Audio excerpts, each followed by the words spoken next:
De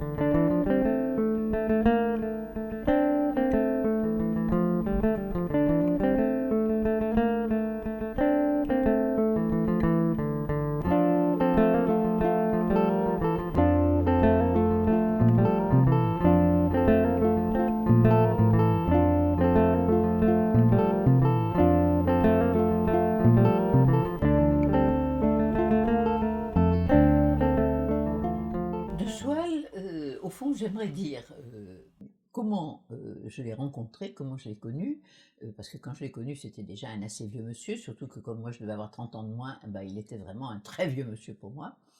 Et quand j'ai rencontré De Soualle, c'était dans un congrès auquel j'étais en train où on m'avait invité. J'étais de formation philosophique au départ. Et j'avais enseigné la philosophie, enfin bon, et puis j'avais eu mes propres enfants. Et puis, le temps passant, je m'apercevais que vraiment j'aimais beaucoup m'occuper des enfants et qu'il y avait des enfants qui étaient vraiment en difficulté. Et je commençais à faire naître en moi l'idée que j'avais envie de peut-être m'occuper des enfants en difficulté.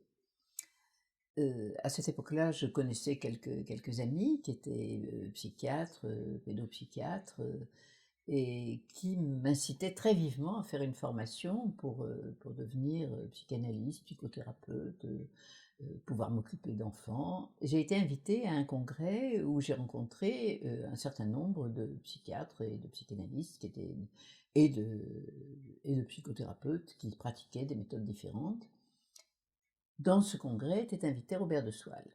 La parole de Robert de Soualle a été quelque chose qui m'a absolument enchantée, éblouie. Je me suis dit, waouh, c'est là qu'il faut que j'aille, c'est là qu'on travaille avec un monde que je connais depuis toujours, parce que j'avais été une petite fille qui avait beaucoup aimé rêver, rêvasser, comme on dira, et j'aimais beaucoup les mondes imaginaires. J'avais une sœur aînée qui me racontait beaucoup d'histoires, donc je vivais dans un monde où l'imaginaire avait une place très importante. Donc quand j'ai entendu Robert de Soualle parler du rêve éveillé, j'ai eu l'impression qu'il m'emmenait, je sautais à pieds joints dans un monde que je connaissais parfaitement depuis que j'étais enfant et que je partageais avec mes propres enfants, à qui j'adorais raconter des histoires, inventer des histoires, faire jouer des histoires, etc. Donc Robert de Soualle parlait du rêve éveillé en psychothérapie, du rêve éveillé dirigé en psychothérapie. Donc, enthousiaste, je suis ensuite allée le voir et je lui ai dit, je voudrais faire l'expérience du rêve éveillé en psychothérapie. Mon projet, ça sera certainement de devenir thérapeute d'enfants si je continue à être sûr que c'est bien là que je veux aller. De Soualle m'a accepté et petit à petit, voilà que j'ai connu le monde de Soualle que je ne connaissais pas du tout quand j'ai abordé De Soualle. Par la suite, donc j'ai fait l'expérience moi-même d'une démarche rêve éveillé. J'ai découvert des choses intéressantes qui me concernaient.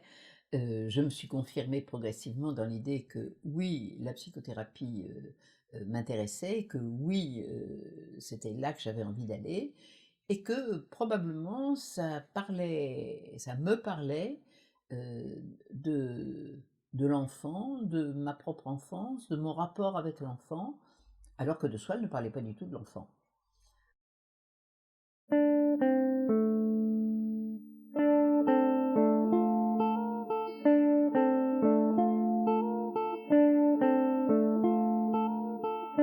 De Soualle est mort.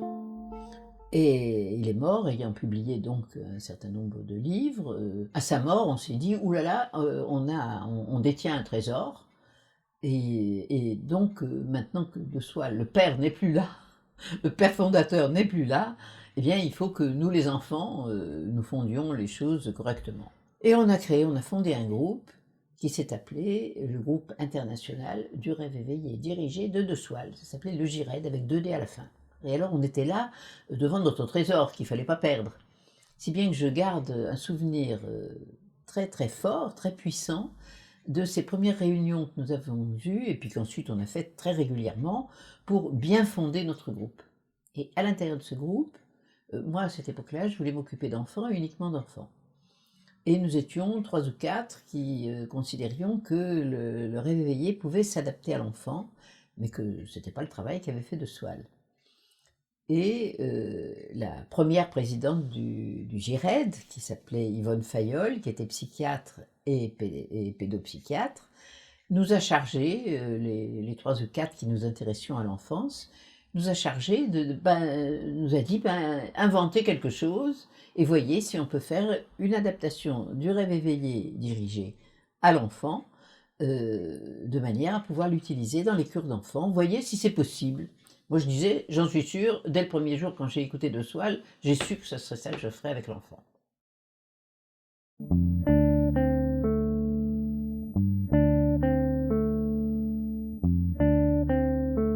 Le rêve éveillé, tel que nous l'a offert De Swal en quelque sorte, est contemporain de toute une recherche qui est liée, à l'époque, du surréalisme en particulier, mais de l'attention portée aux mondes imaginaires, aux mondes créés, et cetera. Et Romain Rolland, a écrit dans, un de ses ouvrages qu'il fallait distinguer entre le monde des yeux ouverts et le monde des yeux clos. Et le monde des yeux ouverts, c'est le monde de la réalité, du réalisme, et c'est un monde qui est un monde logique, qui obéit à des règles, et en particulier, c'est un monde où on essaie d'être dans le réel, bien logique. Dans le monde des yeux clos, nous le savons tous, une girafe peut devenir un chien, une personne peut se transformer en taureau, et c'est pas extraordinaire du tout. N'importe quoi peut arriver. Le rêve éveillé est un jeu avec l'imaginaire qui se déroule dans le monde des yeux clos, même s'il arrive que des gens ne ferment pas les yeux pour rêver tout éveillé.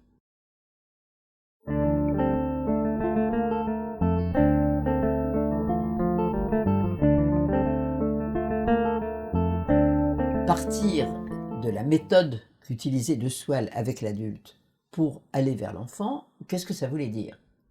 Alors avec l'adulte, ce que faisait De Swal, et ce que nous faisons tous, c'était qu'on proposait, et on propose, d'entrer dans un univers imaginaire. On dit que vous vous retrouvez dans ce paysage dont vous avez rêvé et dont vous ne savez pas ce qui serait devenu.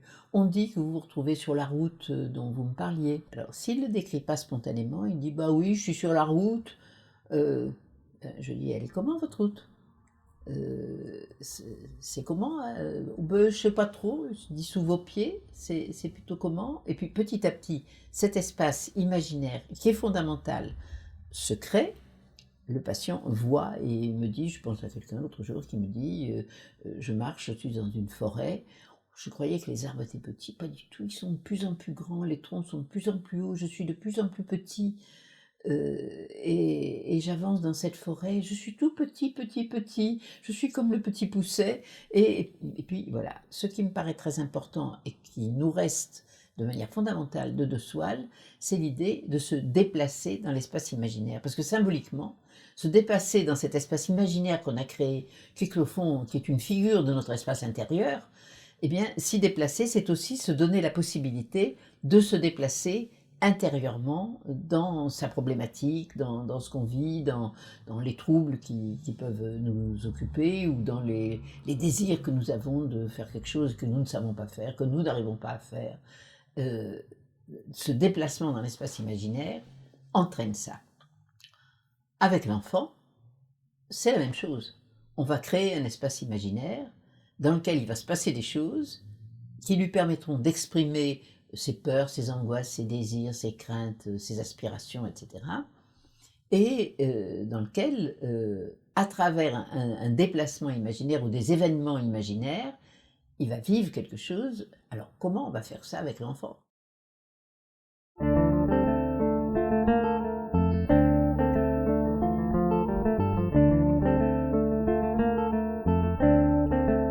En général, on ne va pas lui dire comme à l'adulte, vous vous détendez, vous fermez les yeux, on peut y arriver quelquefois, mais au démarrage, c'est pas comme ça. L'enfant, il arrive et puis il a envie de faire des choses, etc. Bon. Alors, quelle chose? Alors, au début, quand j'ai commencé à me dire: «Oh, c'est adaptable à l'enfant», je me suis dit: «Je vais les aider à fabriquer un espace imaginaire à partir de quelque chose». Alors, pas des jouets dont il a l'habitude, j'ai cherché des petits personnages, des mousses, des lichens, Des choses qui appartiennent peut-être à la vie, mais à la vie vivante beaucoup plus que, les arbres tout faits. Et avec des lichens, avec des morceaux de bois, on peut très bien fabriquer un arbre. On peut très bien faire des fourrés. Et puis dans ces fourrés, qu'est-ce qu'il va falloir mettre? Bah, des animaux. Tu fabriques un petit monde avec ça, et après on touche plus rien et tu inventes, on inventera. Et on ne jouera pas ensemble. La thérapie rêve éveillé avec l'enfant n'est pas une thérapie par le jeu. Parce que c'est une thérapie où le plus important, c'est d'inventer, c'est d'imaginer. Et moi, je ne suis que celle qui offre ce qu'il faut et qui attire l'attention sur quelque chose. Alors voilà par exemple un enfant qui vient d'installer un petit décor avec, il y a les animaux sauvages et puis il y a des animaux de ferme qui sont dans un autre coin, et il y a des lichens et il y a un tas de trucs. Et je vois un petit personnage là qui est à l'entrée. Et je dis, on imagine que tu serais dans cette forêt. Alors l'enfant a une tendance à ce moment-là à dire, ah bon, ben alors moi j'irai et à essayer de déplacer des choses. Je dis, non, non, mais non, tu déplaces plus rien, c'est dans ta tête que tu déplaces. Il dit, oui, non, mais là, il y aurait des fourrés que j'ai pas mis. Ben, je dis, tu les inventes, tu les vois, tu me les fais voir, tu me les racontes. Et petit à petit, l'enfant, presque sans rien toucher à ce qu'il a créé comme ça, se met à entrer vraiment dans le monde de l'imaginaire et pas dans le monde du jeu. Et je me rappelle ce petit garçon qui avait eu avant moi un thérapeute qui faisait des thérapies par le jeu. Et il voulait absolument que je fasse comme, disons que ce thérapeute s'appelait Ernest, et ben il fallait que je fasse comme Ernest. Ernest, il jouait. Je dis oui, mais moi voilà, je joue pas. Tu me racontes une histoire formidable, c'est celle dans laquelle tu es. Donc c'était très laborieux, hein, il n'a pas accepté tout de suite le fait que je jouais pas. Et je lui disais, mais si je jouais, qu'est-ce que tu aimerais que je sois en train de faire? Petit à petit, nous sommes arrivés à entrer dans cet univers-là, et ce petit garçon terrible, petit à petit est devenu un petit garçon qui est bien entré dans le monde imaginaire, et qui, au lieu d'envoyer des balles de tous les côtés ou d'attraper une marionnette et de la flanquer n'importe où, il n'avait pas besoin de le faire, puisque je lui disais, mais tu imagines ce que tu ferais avec la marionnette? Je voudrais la casser, la piétiner. Ben, je lui dis, voilà, tu la casserais, tu la piétinerais, et qu'est-ce qui se passerait? Qu'est-ce qu'elle dirait, la pauvre marionnette? Et finalement, c'est aussi une manière d'éviter le passage à l'acte. En thérapie, avec l'imaginaire, on imagine des passages à l'acte, mais on ne passe pas à l'acte. Et ça, je pense que c'est très très riche dans une époque où on a une telle tendance à mettre en acte immédiatement l'idée qu'on a. Eh ben, l'idée qu'on a, l'envie qu'on a, on peut la penser, on peut l'avoir, on peut la faire évoluer, on peut la changer, on peut se changer, et ça, dès l'enfance, c'est important de le faire.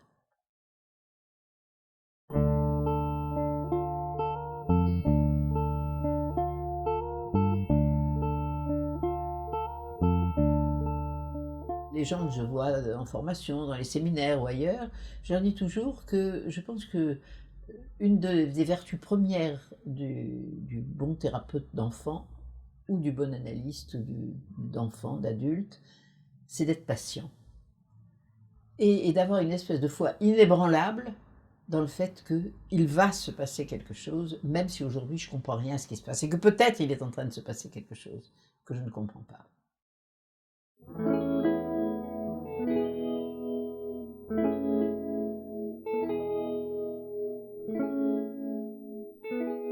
Quand je reçois un enfant en vue d'une psychothérapie, bah, évidemment, c'est ses parents qui ont pris le rendez-vous, qu'il ait 4 ans ou qu'il en ait 12, quand même, c'est toujours les parents qui sont au départ.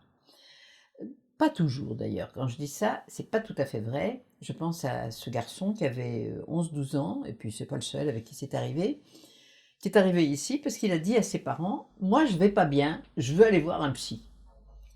Ou bien, moi j'ai un copain qui va voir une psy qui est très bien, je veux aller la voir ou je veux aller en voir une parce que moi je vais pas bien. Alors quelquefois les parents vivent ça pas très très bien, mais quelquefois aussi ils sont soulagés parce que ça fait un certain temps qu'ils se disaient ça va pas mais comment on peut lui dire, etc. De toute façon, c'est quand même toujours les parents qui amènent leur enfant en thérapie.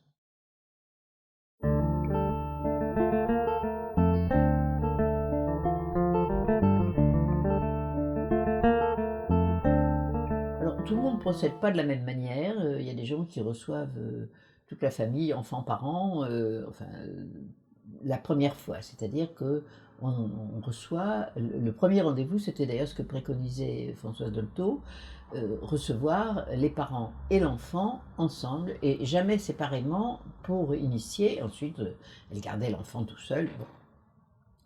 Bon. Pour ma part, chaque fois que des parents m'ont demandé une thérapie pour un enfant, qu'il soit tout petit ou qu'il soit grand, je dis bon, ben, si vous voulez, on pourrait commencer par se voir, vous venez me voir, vous m'en parlez, et donc on se voit tout seul.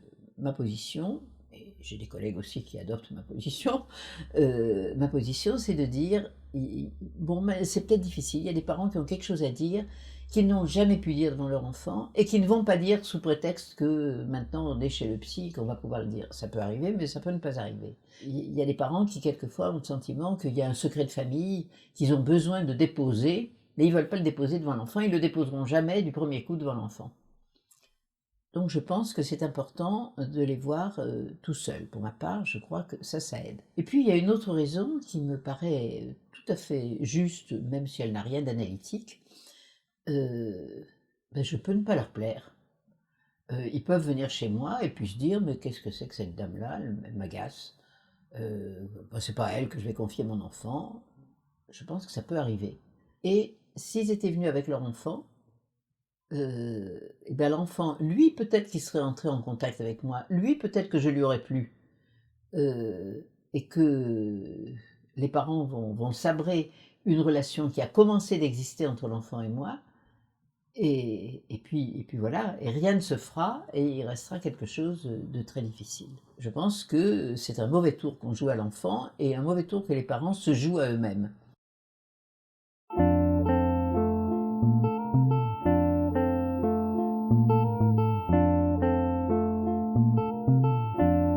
Donc moi, je vois d'abord les parents. Ils me disent ce qu'ils veulent, je leur dis, ça ne sera pas tous les jours facile, il y aura des jours où vous trouverez que c'est encore bien plus compliqué qu'avant avec votre enfant, bah, à ce moment-là vous me maudirez, peut-être vous aurez envie de me revoir et il est peu probable que je vous dirai: «Oui d'accord, je ne suis pas une thérapeute qui ne veut pas voir les parents une fois que les choses sont engagées, mais il se peut que je vous dise en ce moment c'est pas mûr de mon côté, je préfère qu'on attende encore un peu».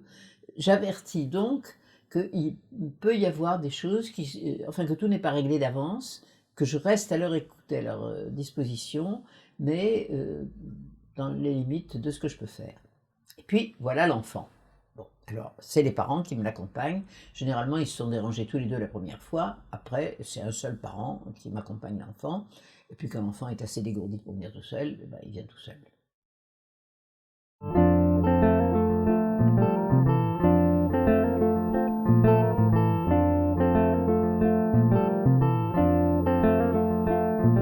Il y a les enfants qui n'ont pas envie de venir me voir.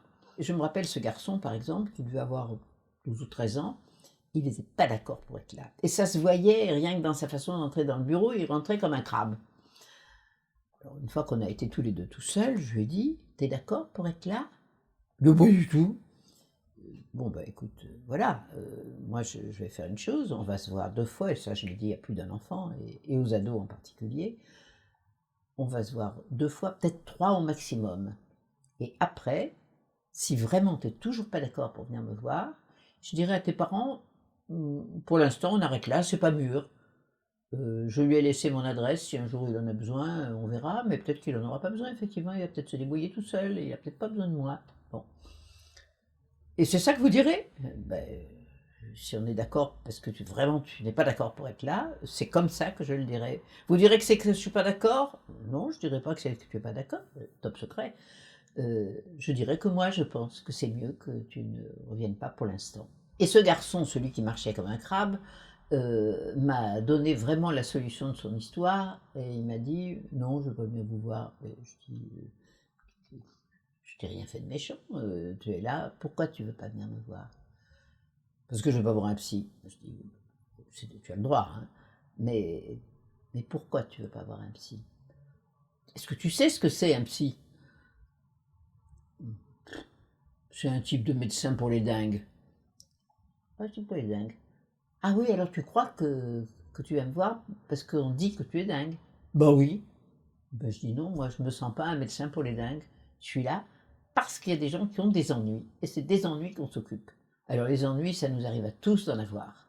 Ça arrive aux grandes personnes d'avoir des ennuis. Je suis une dame pour les ennuis des grandes personnes. Ça arrive aux enfants d'avoir des ennuis. Je suis une dame pour les ennuis des enfants. Je suis la dame des ennuis. Qu'est-ce que c'est les ennuis? Bon. Et là, en général, pas toujours, mais souvent, dans mon discours, arrive ceci. Je dis, tu sais, les ennuis, il y en a en tous les genres. Hein. Moi, je vois des enfants qui ont des tas d'ennuis. Ils ne s'entendent pas avec leurs copains. Ils trouvent que ils sont très tristes parce qu'ils se font trop souvent gronder. Il y a celui qui fait pipi au lit, quel ennui. Il y a celui qui se fait toujours gronder à l'école parce que ça marche pas. Les maths, il n'aime pas ça, il n'arrive pas à en faire. Et alors, je fais mon énumération générale et très fréquemment, l'enfant m'arrête et dit moi je suis exactement comme celui-là. Bon, ça y est, il a déjà annoncé quelque chose. Et puis il arrive qu'il y ait des enfants avec qui je sens qu'il ne faut pas dire tout ça, et donc je ne le dis pas. Et je dis, toi, tes ennuis, ça serait un peu comment? Et bon, alors il sait le dire ou il ne sait pas le dire. L'enfant, petit à petit, souvent, est capable de dire quel est son ennui. Donc voilà, cette chose qui est réduite à un ennui, simplement. Je lui dis, les ennuis, on peut en parler. Tu peux raconter ce que tu veux et j'annonce le secret professionnel.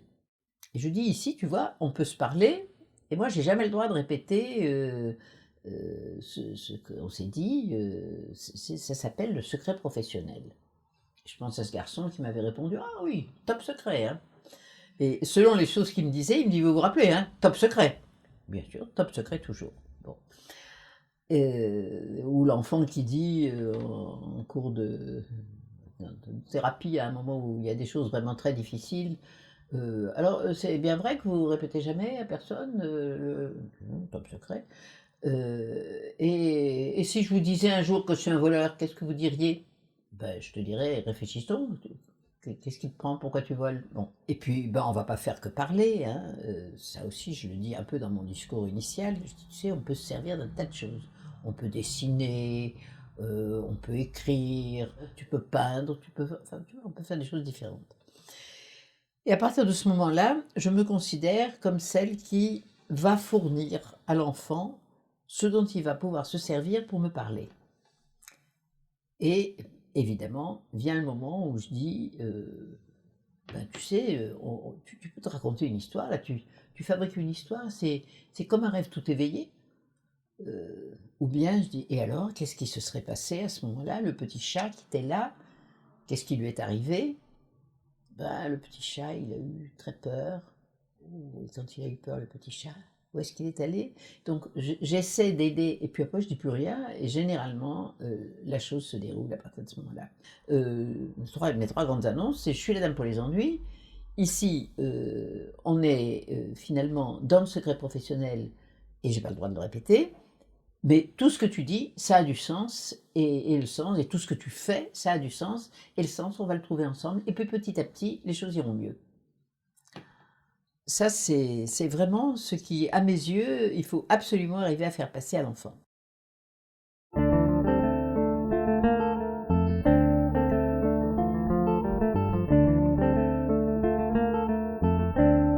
Alors, ce qui donne envie à un enfant de rester en thérapie ou de revenir, ben, c'est d'abord moi. Ça a l'air très présomptueux de dire ça, mais je crois que c'est quand même qu'il est entré dans une relation où il s'est dit, tiens, elle n'est pas désagréable, ou bien, oh, il y a des drôles de marionnettes, on va pouvoir jouer avec, il y a des peluches qui me plaisent, ou bien, ça peut peut-être être pas mal, peut-être qu'elle va me comprendre un peu, elle va être gentille, mais ce qui peut faire qu'un enfant a envie de revenir, je crois que c'est d'abord qu'il se sent dans une relation où il est accueilli. Et ça me paraît très très important.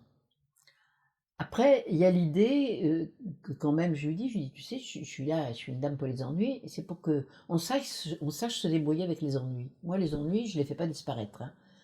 Mais il y a des choses qui sont des gros ennuis et qui ne seront plus vraiment ennuyeuses à un moment. Et les choses iront mieux parce qu'on les regarde autrement. Et ça, je crois que ça, l'enfant est capable de l'entendre. l'enfant qui me dit: «Mais moi je suis malheureux, je suis pas content parce que mon papa et ma maman ils veulent plus, ils s'aiment plus, ils veulent plus habiter ensemble». Bon, ben, c'est ça mon ennui et ça vous y changerez rien. Ou bien: «Ah mais moi je viens parce que je crois que comme ça mon papa et ma maman ils se remettront ensemble parce que vous leur direz». Et je dis: «Tu sais, probablement, moi je vais pas servir à ça.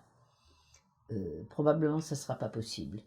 Mais je vais t'aider peut-être à ce que tu comprennes un peu pourquoi ça s'est passé comme ça. Et puis, comment toi tu le sens, et puis, comment ça te fait mal, et puis comment ça peut ne plus te faire mal». Et ça, c'est quelque chose de formidable parce que l'enfant l'entend. Quand je dis: «Mais tu sais, je suis pas magique, hein, c'est pas moi qui vais tout arranger». Oh, je suis pas très bonne en maths, hein. Ça, alors là, vraiment, d'ailleurs moi-même, je suis pas très, très bonne en maths. Mais on va trouver ensemble peut-être pourquoi les maths ça va pas. On va réfléchir, c'est parce que la maîtresse elle comprend rien, elle ne m'explique pas. Ah oui, oh, ça c'est embêtant. Mais alors comment on peut faire quand on a une maîtresse qu'on n'aime pas? Bon, et puis après je dis, puis maintenant on va plus s'en occuper de la maîtresse. Allez tiens, voilà mes petites figurines, tu me fabriques un petit monde et puis on va faire un petit rêve. C'est-à-dire que je ne m'installe pas dans le discours où il faudrait pendant très longtemps qu'on s'explique.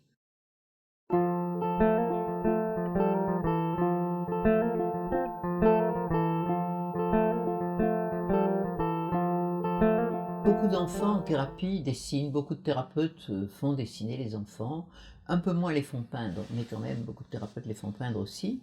Et c'est au fond une première expression qu'on propose à l'enfant, une espèce de mise en scène de quelque chose qui va le traduire et où il ne sait pas obligatoirement qu'il se traduit. Il y a des moments où l'enfant aura envie de parler de ce qu'il a fait, et peut en parler, des moments où il aura envie d'inventer à partir de ça, d'autres moments où on a l'impression qu'il ne se passe rien et qu'il n'en fait rien. Simplement, le pauvre thérapeute reste là et se dit: «Il se passe quelque chose et je ne sais pas quoi». Eh bien, il faut que je sois attentif à tout ce qui est peut-être en train de se passer et que je ne vois pas ou que je n'entends pas. Il y a quelquefois des dessins qui ont l'air terriblement répétitifs, où un enfant répète d'une séance à l'autre toujours le même dessin. Et moi-même, j'ai eu, je me rappelle, ce petit garçon qui dessinait toujours, éternellement, un train. Et je me dis: «Ah, encore le train». Puis je me suis moi-même auto-analysée devant les trains de l'enfant, et comme j'avais tout le dossier, j'ai regardé et j'ai dit: Non, non, mais ces trains, c'est pas les mêmes». Et à ce moment-là, j'ai dit: «Je vois que tu aimes beaucoup faire des trains, tu en parles pas beaucoup, mais je vois que dans celui-là, tu as mis un conducteur. Allez, tu me racontes l'histoire du conducteur qui est arrivé dans un train qui était qui est toujours en route». On pourrait dire que je suis très directive à ce moment-là. Et puis, il y a bien le moment où je dis plus rien et où, voilà, ça continue. Et puis, à la fin de cette séance-là, ou la suivante, je dis: «Et maintenant, tu te rappelles l'histoire de l'autre jour, là, du bonhomme qui était avec son train dans des paysages? Allez, tu me les montres, ces paysages». Et l'enfant dessine les paysages, et à partir de ce moment-là, les choses à nouveau peuvent changer. Donc voilà une manière de faire parler du dessin. Quand un enfant fait un dessin, ou quand il fait un rêve éveillé, ou une histoire tout inventée, enfin appelons ça comme on voudra, jamais je n'aurai l'idée de dire ça veut dire que. C'est-à-dire, jamais je n'aurai l'idée de faire une interprétation décodée. Et jamais je ne dirai à un enfant: «Ah, qu'est-ce que tu as voulu dire dans ce dessin?» ou bien «Qu'est-ce que ça représente, ce petit bonhomme là dans le coin, je vois pas trop ce que c'est». Jamais. Voilà, pour moi, c'est une règle. Par contre, ce que je fais beaucoup, c'est de dire: «Ah, le petit bonhomme que je vois là, si on inventait son histoire». Et ça n'est pas pareil.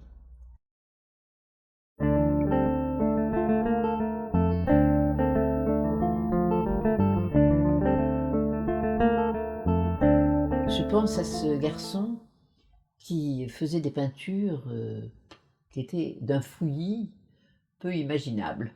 Et je me disais, il a besoin, bon, il est dans une période très difficile, il traduit son tumulte intérieur, mais quand la peinture était faite, je n'aurais d'abord jamais eu l'idée de l'interpréter et jamais eu l'idée de dire quel fouillis. Quelquefois, l'enfant lui-même disait: «Oh, c'est tout fouillis, hein, ce que j'ai fait». J'aurais pu dire: «C'est tout fouillis comme dans toi, dans ta tête». Et peut-être qu'une fois je l'ai dit, mais peut-être je ne l'ai jamais dit, je ne Je m'en souviens pas, mais je pense que je peux aussi bien avoir dit: «Oh, c'est tout fouillis», un peu comme dans toi là en ce moment, s'il m'a donné l'occasion de dire qu'il était tout fouillis. Et un jour, le petit garçon en question a il y avait au milieu du tout fouillis, il y avait un point rouge. Et ce jour-là, j'ai dit: «Ah, moi je vois, comme un petit toit rouge là au milieu». Il a dit: «Oui, ça pourrait bien être une maison». J'ai dit: «Ça pourrait bien être une maison». Et à partir de là, cet enfant s'est mis à rendre sa peinture chargée de représentation, c'est-à-dire qu'il a fait apparaître la maison. Et puis la fois suivante, il y avait une vraie maison au milieu du tout fouillis, des arbres. Je revois la peinture qui est arrivée au bout de 6 ou 7 semaines, où on avait quitté le tout fouillis et où on était passé, etc. Et la dernière peinture, sur une belle page blanche, une grande feuille, une tête de clown, une tête de clown extraordinaire, souriant, et il regarde et il me dit: «Eh ben ça, c'est moi». Alors ça, c'était la gloire, hein. Mais voilà, il était arrivé à pouvoir dire «moi», et je pense que du «moi tout fouillis», il était arrivé à dire «moi je peux être un clown rigolard», quoi. Ça, c'était magnifique.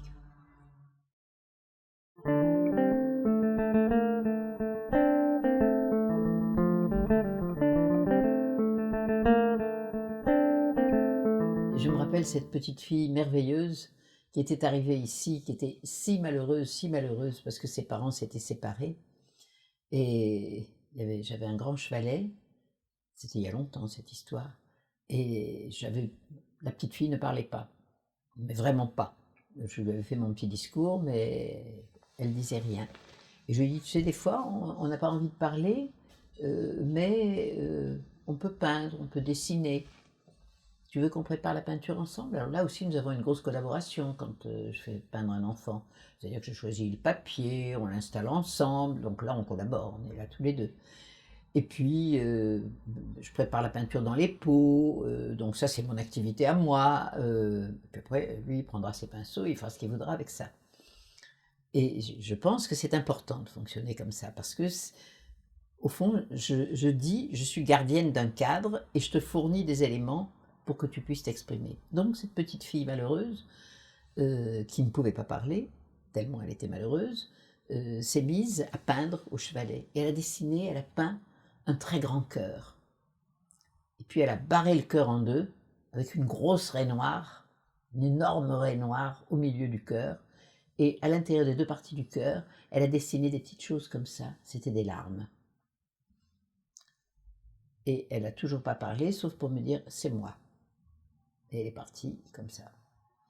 La fois d'après, quand elle est revenue, elle a retrouvé cette peinture, elle a rajouté encore des larmes, et c'était vraiment une peinture tragique, que moi j'ai vécue tragiquement. C'est une histoire qui date d'il y a longtemps.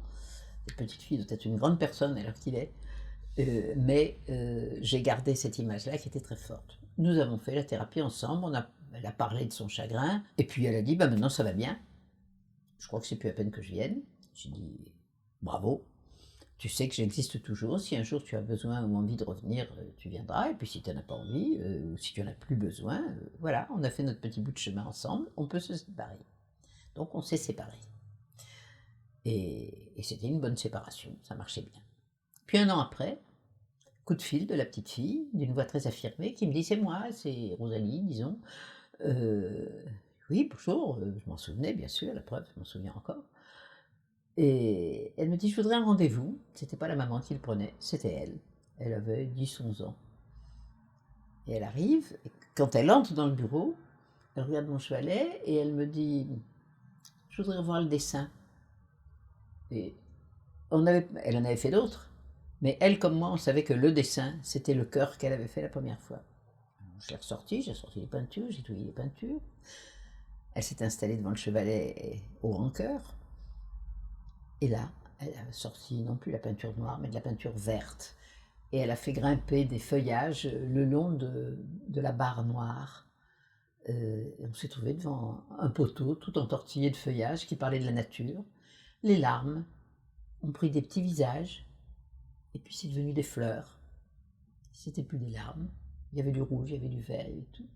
Elle m'a dit: c'est moi maintenant. C'était extraordinaire, vraiment j'en avais la larme à l'œil et elle est encore pas loin quand j'évoque ça, tellement c'était extraordinaire. Et ensuite elle m'a expliqué: «Maintenant ça va bien, j'ai bien compris que mon papa et ma maman, ils ne s'aiment plus mais ils sont gentils, mais ils sont plus ensemble, mais dans mon cœur ils sont ensemble et j'ai 2 maisons avec 2 lits, 2 poupées» et cetera et tout va bien. Et je ne l'ai jamais revue et elle était venue pour corriger ce dessin qui ne devait pas rester ce qu'il avait été. C'était extraordinaire.